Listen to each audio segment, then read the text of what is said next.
50 লক্ষ টাকার বাঙ্গি বিক্রি হয় প্রতিদিন। হ্যাঁ, অনেক লাভ হয়েছে স্যার। না না ভাই, বাঙ্গি আমরা প্রতি বছরই চাষ করি, এই 8-10 বছর ধরেই করি। তার আগে তো অন্য মানুষের করছে, এটা আমার স্বাস্থ্য ভাই ক্ষেত জাহিদ শেখ তার নাম। ফলন খুব ভালো হয়েছে তার। বাঙ্গি চরের ভিতরে যত বাঙ্গি হয়েছে, বড় বাঙ্গি তার খোলাই। এখন তো শেষ, আর 3-4 দিন হবে, তারপর পাট বনবে। লাগাইছিল হলো প্রায় 80 শতকের মতন।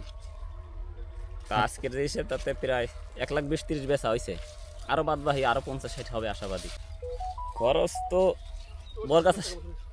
বরগাছ আসে কি খরচ বেশি, এনার নিজের ক্ষেত এরকম ধরেন 35-40 হাজার খরচ আছে, 2 লাখের মতন হবে প্রায়। 50 হাজার খরচ আছে, 1.5 লাখ টাকা থাকবে তার ধরেন। আচ্ছা, আপনারা বিক্রি করেন কোথায়? বিক্রি করে এই যে এখান থেকে রাস্তায় ও জায়গায় আছে ব্যাপারী, সব ব্যাপারী ওই জায়গায় সব আসে, ওখান থেকে এখানে ঝুড়ি ভরে নিয়ে যায়, সকালবেলা ঝুড়ি ভরে বিক্রি করে। এখান থেকে নিয়ে যায় কোথায়? এখান থেকে বিভিন্ন জায়গা, ফকিরহাট, মোল্লারহাট, চিতলমারি, বরিশাল, সব জায়গা, গোপালগঞ্জ, সব জায়গা চলে যায়। এই পুরো এলাকাতে কি পরিমাণ বাঙ্গি চাষ হয়েছে কোনো ধারণা আছে? প্রচুর প্রচুর ভাই। এখান থেকে ধরেন মিনিমাম সকালবেলা বাজারে যে জায়গাটাই হয়, গালাটা হয়, 50 লক্ষ টাকার বাঙ্গি বিক্রি হয় প্রতিদিন। প্রতিদিন সকালবেলা। সকাল কয়টায়? সকাল 6টা থেকে 9টা পর্যন্ত।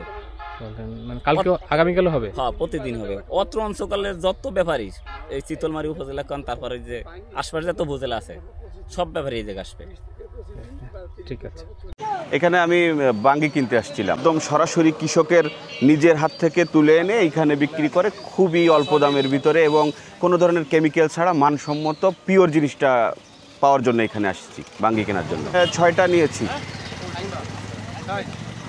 নিঃসন্দেহে এখানে যদি যারা একদম ক্রেতা আছে, বিশেষ করে চিতলমারি উপজেলা, পার্শ্ববর্তী টুঙ্গিপাড়া, এই পাশে নাজিরপুর, এই যে 3টা উপজেলার সমন্বয়ে এই যে গ্রামটা, এই গ্রামটা 3টা ইয়ার মাঝখানে, পাশে মধুমতি নদী, সব কিছু মিলে যদি এইখানে স্থানীয় ক্রেতারা যদি এইখান থেকে বাঙ্গি কেনে, তো এইটা একটা ফলেরও যেরকম চাহিদা মেটে, সেমনি ফরমালিন সহ যে মানে রাসায়নিক দ্রব্য বা বিষ জাতীয় যে জিনিসগুলো ব্যবহার করা হয়, সেইটা এখানে করা হয় না, একদম পিওর জিনিসটা পাওয়া যায়। আসলে কৃষি সম্প্রসারণ অধিদপ্তরের মাধ্যমে যে সার, বীজ, ঔষধ, এইগুলোর যে ব্যাপারগুলো আছে, এইগুলো পাওয়ার জন্য ওনারা সবসময়ের জন্য একটা চেষ্টা করে থাকে। আসলে ওনাদের প্রান্তিক পর্যায়ে পর্যন্ত বিগত দিনের যে ব্যাপার ছিল খুব কম পৌঁছেছে, তো এখন ওনারা চায় যেন ওনাদের পর্যন্ত সার, বীজ, ঔষধ সহ ওইখানকার যে কৃষকদের যে মনিটরিং সেল আছে, মনিটরিং ব্যবস্থা আছে, এটা ওনারা আশা করে, দাবি রাখে।